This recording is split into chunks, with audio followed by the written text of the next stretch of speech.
Okay, we're going to start here by taking off the tires. I have the foam-filled ones installed on here. If you have the air-filled tires, you want to be very careful and make sure you completely let all the air out of the tires before you touch any of these bolts. So I'm just going to go around and loosen these all a little bit by hand. If you do decide to use power tools on this, you just want to avoid taking one bolt out all the way. You want to still do this sort of circular procedure. There should be a washer, a lock washer, and I like to always use anti-seize on these things. Pull this off of here. And I think next up we're going to shift our attention to the brake cover here. But on my chair, this is a 5/32 Allen cap bolt, so just use an Allen wrench or something similar. And there's 4 screws we're going to pull out all the way around here. You can just kind of take these part way out, just kind of loosen them. And I think that spacer may hold them in place. Now, at the time this particular chair was built, these levers were 3D printed. I'm not sure if they're still doing that, but you pull out the single screw and then you can kind of gently slide this off at an angle. You can see that lever there is not straight up and down. There we go. Yeah, so in the up position, you just kind of lift out the bottom and then that lever will pop through the hole there. And it's kind of nice. You don't have to back these out all the way. And it sort of captively holds your screws in place. Next up, we're going to pull this brake off of here. And there are four hex cap screws, 2 on the top, and 1 down here, and 1 on the front. 5/16 Allen socket here. Once again, I'm just breaking them loose, and then we'll pull them all out. But we're going to unplug this.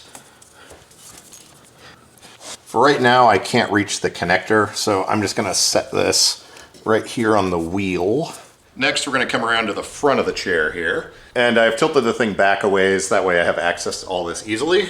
This is our automatic chain tensioner, and we need to loosen this. This is a 1/2" nylock bolt right here, so we're going to use the deep socket for that. Then I'm going to reach around behind this and hold on to the adjustment nut behind this. That way we don't try and turn anything out of the heim joint that's back here. So I'm just going to kind of hold that in place. And by loosening it up a ways, I think I mean we're going to take it all the way off. For this, we have a single nylock. Then we've got a couple of washers there as well. And now you can see this mechanism here for the automatic chain tensioner is now loose. Now we can grab this motor and kind of rotate it down a little bit. There we go. And we can go ahead and pull this right off of here. There is documentation that shows this process. I'm going to put a link to that down below. It's just kind of a broad overview and tells you about some of the spacing and steps and things like that. It doesn't go into great detail, but you know, if you're a DME or a shop, this is pretty handy to tell you what size parts and grub screws and things should be here and how to set everything back up properly when you're done. Because the spacing on this motor output shaft here is pretty critical for a lot of things. This being a fairly new chair that has not been exposed to the elements and is not multiple years old, these components should slide off of this shaft with no problem. But as things age, there may be a little bit of corrosion or rust or something like that that's going to prevent these from sliding off. So to get this off, there are 2 set screws. Yes, there's one right here and another one right here. These should be 1/8". I don't need to take these all the way out because I know this is going to slide off of here with no problems. If you do need to use a puller or something like that, obviously be careful, but using a puller on this is perfectly acceptable. This will slide off here like so. Then our actual gear back here is going to be a similar setup. It uses a 5/32 Allen wrench. Break that loose. Actually, that wasn't bad at all. Rotate 90 degrees, just till they're about flush with the outside. That way I know they're not going to be interfering with removal. Also, when you tighten down the little grub screws, they put little marks in the key stock, so sometimes sliding this off might be a little tricky. I'm going to see if I can carefully get this key stock out of here first. Yeah, there we go. Just pulled that out to make it a little bit easier. May not come off without a puller. I'm going to rotate that just a little bit. There we go. Come on. There we go. It's probably good to use a little bit of lubrication or something like that as well if these things are really stuck, just some penetrating oil or something like that. Okay, now that we've got everything completely disassembled here, we're ready to swap out our motor sprocket. Getting the spacing set just right is very critical. And this is where the little data sheet that has all of the specifics on it is going to come in handy. Once again, that is linked down below. So I'm going to get the motor shaft rotated around so our keyway is near the top, just for ease of purposes or whatever. And the part of it here that has these marks in it, I'm going to put that facing down just to aid in kind of putting all this back together. Then we're going to slide our new gear on here, and the big part, like this hub here, sticks out. So let's go ahead and slide this on here. Now obviously being a chain drive, you can't have this touching. You got to have room for the chain. But if you have it out here too far, then it's going to cause an issue. They mentioned a really genius way on here how to measure that gap. Get yourself an Allen wrench that is 7/32 in size, and that's how you set it. Well, I'm just going to put this right against the motor plate here, and I'm going to make sure that the handle on this is not touching.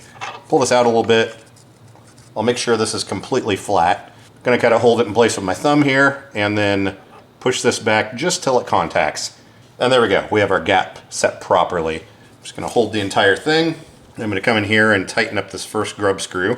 Honestly, having those little tiny right angle Allen wrenches would probably be a better way of doing this. And my hand is kind of blocking the view here a little bit. Yeah, that seems pretty good. It fits in there a little snug, but I think we should be okay. I'm going to stick this chain on here just to kind of eyeball it. Oh yeah, nothing's rubbing. Looks good. Then we don't want to forget to tighten up the other one. And then snug that down so it doesn't move. Then I always like to check the other one just to make sure we're good. I did, however, just notice something on this sheet, and it says to use blue Loctite on all set screws prior to reassembly. I'm going to be taking this all back off of here again and changing a few things. So I'm not putting Loctite on these right now, but if this is the configuration that you're going to leave it set up as, definitely put a little bit of blue Loctite on there because you do not want these backing out. The last piece we need to install here on the front, they call this the brake hub. Now we obviously need to get this in the right spot as well. It says in the instructions here that you want 0.44 inches from the end of this to the face of the gear. Luckily, Bounder has a little 3D printed tool for this purpose. I mean, you could just get out the micrometer and, use the depth gauge function. Micrometer? That's not the right word. Calipers. Most calipers have a built-in depth gauge function. One other point of note is you want to make sure when you're putting this key stock back in there that you leave it far enough out to fully engage with this. It is possible to put this key stock all the way in the back, and then there's not going to be enough of this hanging out here in the front for full engagement with this. So let's put this on. Then we have our little tool. We're just going to press this on. And we pull our gear up flush with that. And you can see there's just enough key stock sticking out there to have proper engagement. Now we can take our 1/8 inch Allen wrench. That's a lot of syllables. And get this tightened down. And there we go. Now everything should be spaced properly. I don't know if a lot of people realize, but most calipers like this have a depth gauge function built in. 0.44 inches. And then push our depth gauge down to about there. There we go. 0.45. Close enough for government work and within the margin of error of how I did this. Next up in the conversion kit, we need to swap out our rear sprocket. But as you can see, the sprocket is behind the hub, which means we got to pull this entire hub assembly off of here. For the next part, you're going to have to pull the battery box out. But if you throw a jack or something under there, you just have to make sure that there's room to slide this battery box out. Otherwise, you won't be able to get to the bolts. And obviously the wheels are not on the chair, so you got to have it jacked up. But when you pull the battery box out, you can see this nut right here. And that is a lock nut that holds the giant bolt that the hub assembly attaches to. We need to take that lock nut off, and then we can unthread the entire hub shaft assembly. Now on my chair, that is a 15/16 bolt. Now you're not going to have to hold anything on the outside because the entire assembly is threaded, and that is literally just a lock nut. All right, for the life of me, I cannot get that loose. So we're gonna try the quarter drive impact. I don't know if this is recommended or not, but it's what I'm doing.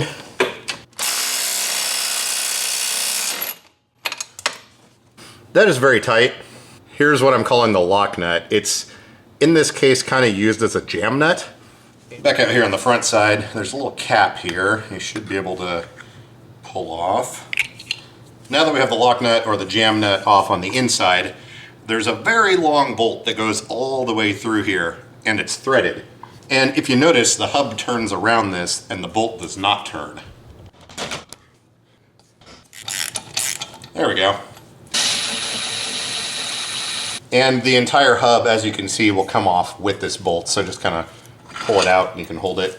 There you can see our giant golden grade 8 bolt that goes all the way through, and it has the bearings built into this hub assembly, and the whole thing just comes off.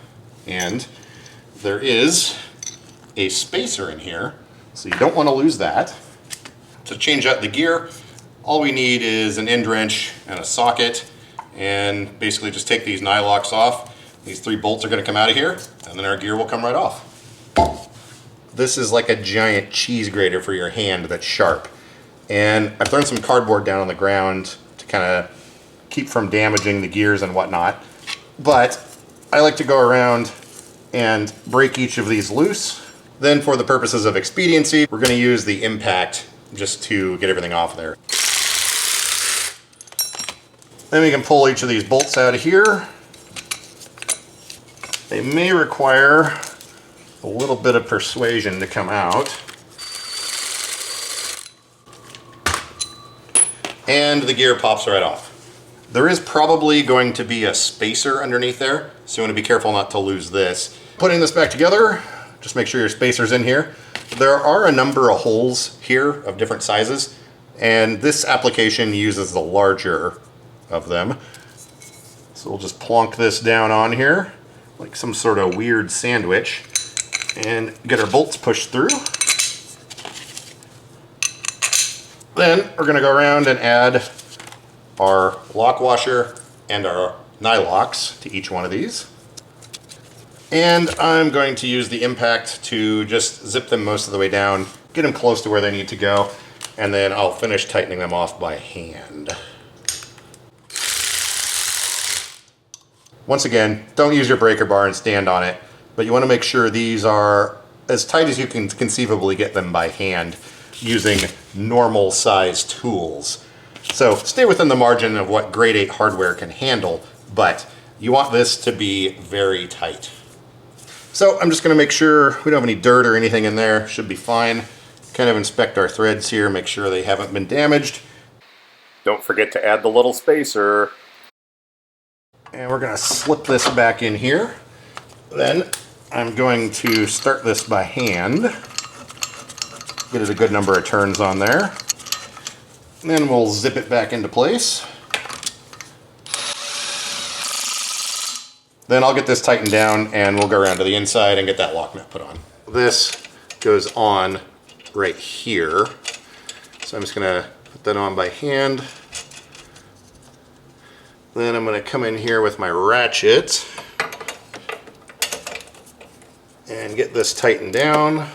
Again, I'm going to leave setting the proper torque on this up to you to do it as you see what is proper and fit for this application. Now our rear sprocket is changed out, and so is our motor drive sprocket. So let's go ahead and throw a new chain on here. Typically when you're changing out the different sizes of sprockets, you're going to need a new chain that is of the appropriate length. So let me throw a couple of new master links in here. And by a couple, I mean one, obviously. I'm going to be doing this on the other side as well, but I will probably do that off camera. And it is installed. Now we can move back around to the front of the chair and get our chain tensioner all sorted out. All right. We got our chain tensioner stem sticking through right here. I'm going to grab the motor, pull it forward, stick on our spring, and a couple of washers, and our nylock. And we'll get this tightened down. Now I'm not sure what the actual specification is for how tight this goes, but what I'm doing is just setting it so that the amount of this stem that's sticking out right here is the same as the other side, and also what it was when I first took it apart. So I'm gonna reach over here and squeeze the chain a little bit. Yeah, that feels good. So yeah, I think this side is good to go. Back around to the side here, now we can get our brake mechanism reinstalled. As you remember, I had this sitting on top of the tire. Well, I moved the chair and this wound up falling off and unplugging itself. The connector is way down in there, so we're gonna have to deal with that later on. I'm just gonna leave it in the unlocked position so this moves around. If you did leave it locked, you're probably good. But if you do have any trouble getting this put back on there, you can unlock it to give yourself a little bit of wiggle room.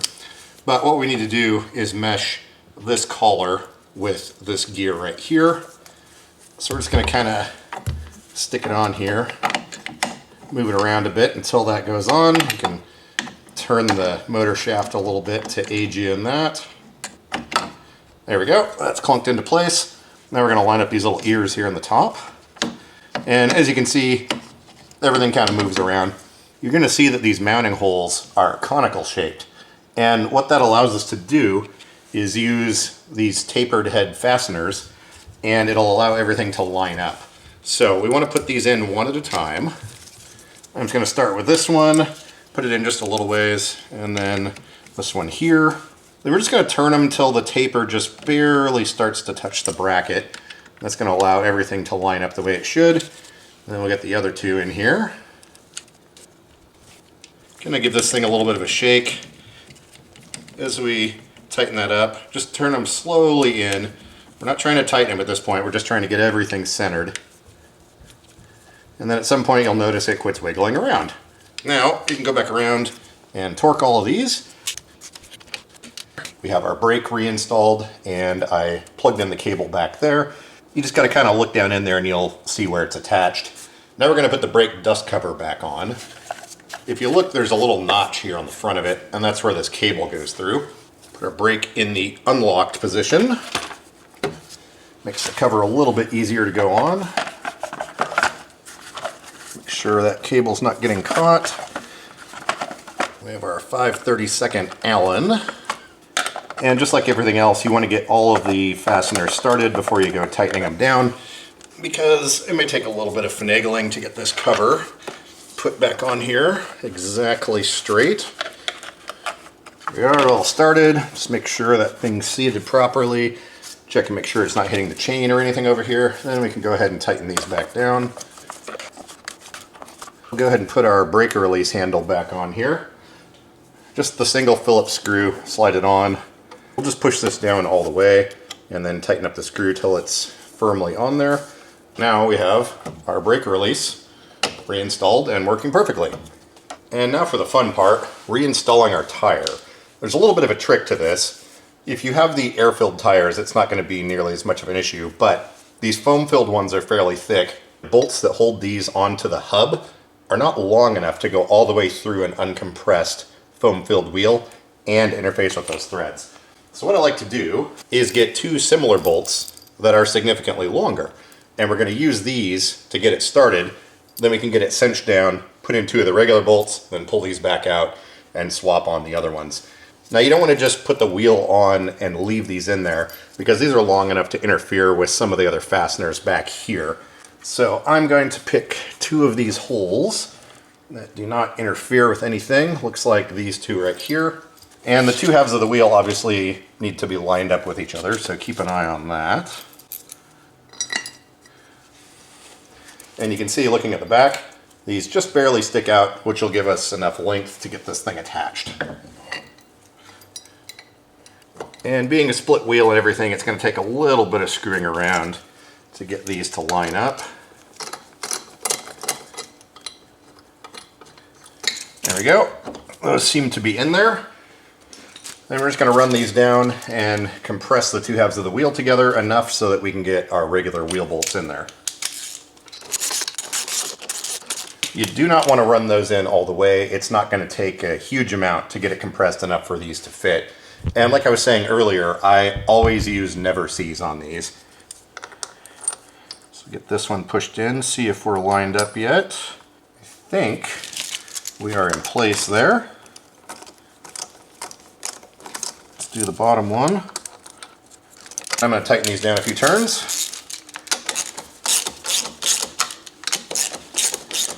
Then we're going to take out these long ones, which should now be loose. And we can replace these two long ones with the shorter ones that actually belong in here. This process also works for the Strikeforce power chairs that have the similarly thick foam-filled tires. Now I'm going to go around and use my quarter drive impact. I'm not going to rail these all the way down super tight. I'm simply going to get them snug so they're just touching the hub and everything is all pushed together the way it should be. And then I'm going to finish tightening them off by hand. Again, if you're using air-filled tires, none of this is going to be a problem. You can just put the two halves together, put the regular bolts in, and you won't need these longer ones. And of course, you want to go in a circular pattern. Don't just drive one all the way in. You need to do several rounds. And now I'll finish them off by hand. The reason I like to do this by hand is power tools don't give you any sort of feedback, as it were, to how tight things are. And when you're finishing these off by hand, you will definitely know as soon as they bottom out.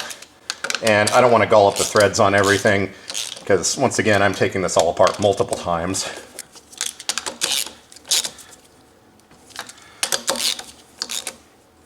Okay, that is on there. Throw a little cap on. And I think we're done with this side. I'm going to grab the jack over here, get this thing off the blocks, then spin it around and do the same thing on the other side. But I'm not going to record that because it is exactly the same process. So I'll be back once that's done, and we're going to hop in this thing and go for a rip, see how fast it feels.